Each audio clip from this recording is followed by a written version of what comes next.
અમદાવાદમાં ઢોર નિયંત્રણ પોલિસી હેઠળ અમદાવાદ મહાનગરપાલિકાએ 43,000 પશુઓ શહેર બહાર ખસેડાયા. અમદાવાદમાં 43,000 પશુઓ શહેર બહાર ખસેડાયા. પશુ રાખવા માટે લાયસન્સ લેવું ફરજિયાત બનાવવામાં આવ્યું. પશુપાલકે પશુઓ રાખવાની જગ્યા પણ બતાવવાની રહે છે. લાયસન્સ વગરના પશુઓને શહેર બહાર ખસેડવામાં આવી રહ્યા છે.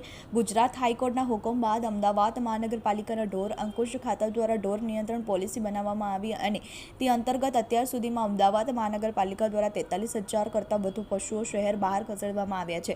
પશુ રાખવા માટે લાયસન્સ લેવું ફરજિયાત બનાવવામાં આવ્યું અને તે માટે પશુ રાખવાની જગ્યા બતાવવાની હોવાથી જે પશુપાલકો પશુ રાખવાની જગ્યા બતાવી શક્યા નથી તેવા લોકોના પશુઓ સમજાવટથી શહેર બહાર ખસેડી દેવામાં આવ્યા છે. અમદાવાદ મહાનગરપાલિકા દ્વારા હાલ લાયસન્સ અંગે ચેકિંગ ચાલી રહ્યું છે અને જે કોઈ પણ લાયસન્સ વગર પકડાય છે તેવા પશુઓને પણ શહેર બહાર ખસેડવામાં આવી રહ્યા છે.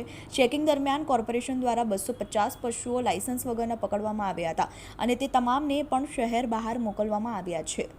Bureau report, TV18 news, Ahmedabad.